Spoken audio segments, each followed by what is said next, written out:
जब हनुमान जी ने महाशिवरात्रि पर व्रत रखकर शिवजी से मांगा था वरदान, बेहद दिलचस्प है कथा। हेलो दोस्तों, राधे राधे, ओम नमः शिवाय। अगर आपको हमारा वीडियो पसंद है तो हमारे वीडियो को कमेंट करें, लाइक करें और चैनल को सब्सक्राइब करें। धन्यवाद।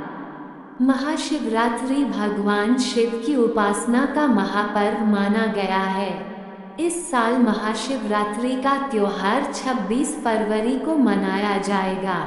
वैसे तो महाशिवरात्रि पर भगवान शिव के भक्त उनकी कृपा पाने के लिए व्रत रखकर विधि विधान से पूजा पाठ करते हैं।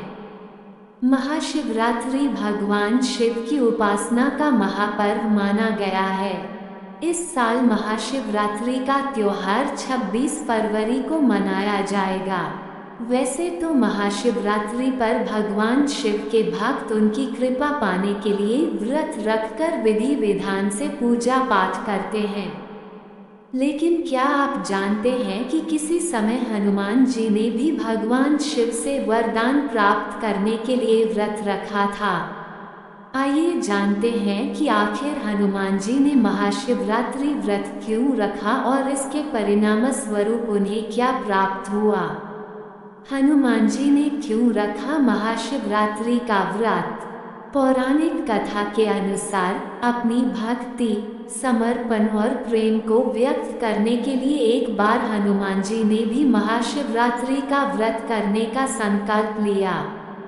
वे हिमालय की गुफाओं में जाकर भगवान शिव की उपासना में लीन हो गए। हनुमान जी स्वयं शिव जी के अवतार हैं, फिर भी उन्होंने शिवलिंग की आराधना करने का निश्चय किया। महाशिवरात्रि के दिन उन्होंने निर्जला व्रत रखा और रात्रि में जागरण कर भगवान शिव का रुद्राभिषेक किया। उन्होंने शिव तांडव स्तोत्र का पाठ किया और बेलपत्र, गंगाजल व दूध से भगवान शिव का अभिषेक किया। हनुमान जी की पूजा से प्रसन्न होकर भगवान शिव प्रकट हुए और बोले, हे हनुमान, तुम स्वयं मेरे अंश हो, फिर भी इतनी श्रद्धा से मेरी उपासना कर रही हो। मैं तुम्हारी भक्ति से अत्यंत प्रसन्न हूँ। मांगो जो तुम्हें चाहिए। इस पर हनुमान जी ने विनम्रतापूर्वक प्रार्थना की, हे प्रभु, मेरी इच्छा है कि जो भी भक्त महाशिवरात्रि पर सच्चे हृदय से आपकी उपासना करे, उसके जीवन के समस्त कष्ट समाप्त हो जाएं और वह आपकी कृपा प्राप्त करे। भगवान शिव ने हनुमान जी की प्रार्थना स्वीकार करते हुए कहा, हे पवन पुत्र, मैं तुम्हारे प्रेम और भक्ति से अत्यंत प्रसन्न हूँ। जो भी भक्त महाशिवरात्रि पर श्रद्धा से मेरा पूजन करेगा, उपवास रखेगा और रात्रि जागरण करेगा, उसे जीवन में सभी सिद्धियां प्राप्त होंगी। महाशिवरात्रि पर हनुमान जी की पूजा से होगा लाभ। महाशिवरात्रि पर भगवान शिव की पूजा करने से जीवन में शुभता और सफलता आती है, लेकिन इस दिन हनुमान जी की आराधना करने से भक्तों को दुगुना लाभ प्राप्त होता है। कहते हैं कि इस दिन हनुमान जी की पूजा करने से मनोबल, साहस और आत्मविश्वास बढ़ता है। कार्यों में आ रही बाधाएं समाप्त होती हैं, नकारात्मक ऊर्जा दूर होती है और शिवजी कृपा शीघ्र प्राप्त होती है। केतकी के छल को समझ गए थे भोलेनाथ, जाने क्या दिया था श्राप। भगवान शिव की पूजा में केतकी फूल का प्रयोग करना निषेध माना गया है। लेकिन क्या आप जानते हैं कि भगवान शिव ने केतकी के फूल को श्राप क्यों दिया था? आइए जानते हैं पौराणिक कथा। महाशिवरात्रि का पर्व पूरे देश में बुधवार को मनाया जाएगा। ये दिन भगवान शिव की आराधना के लिए अत्यंत महत्वपूर्ण माना जाता है।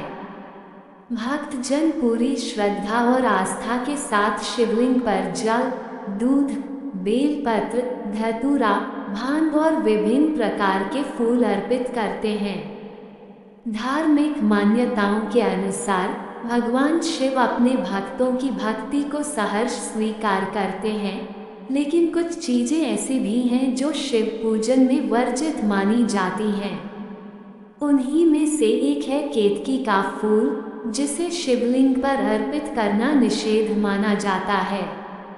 ऐसे में चलिए जानते हैं कि केतकी का फूल भगवान शिव को क्यों नहीं चढ़ाया जाता है और इसके पीछे की मुख्य वजह क्या है।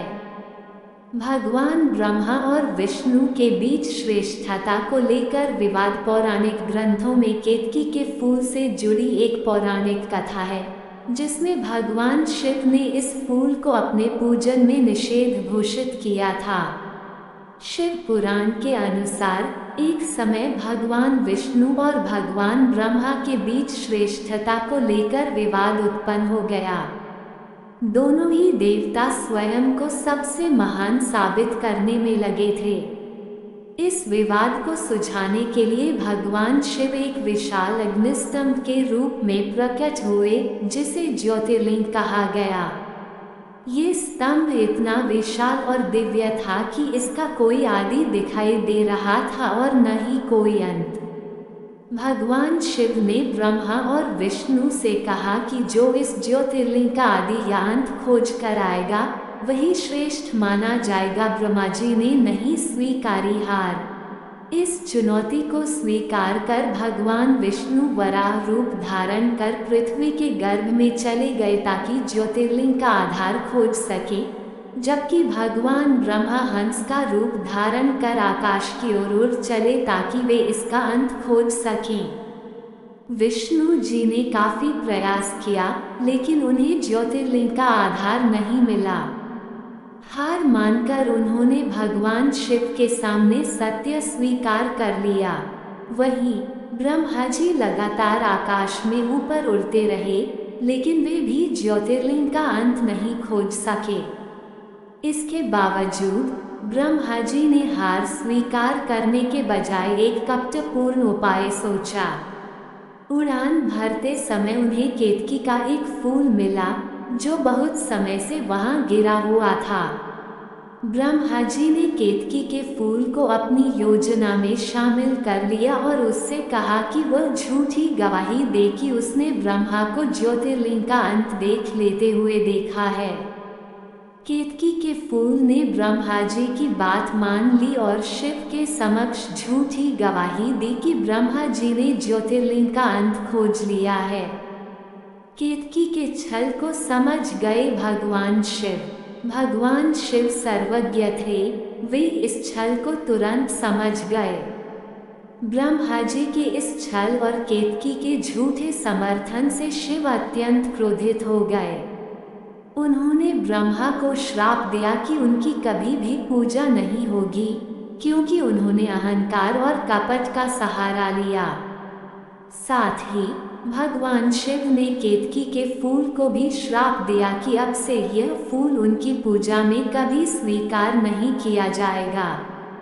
कहते हैं कि तभी से शिवलिंग पर केतकी के फूल को अर्पित करना निषेध माना जाता है।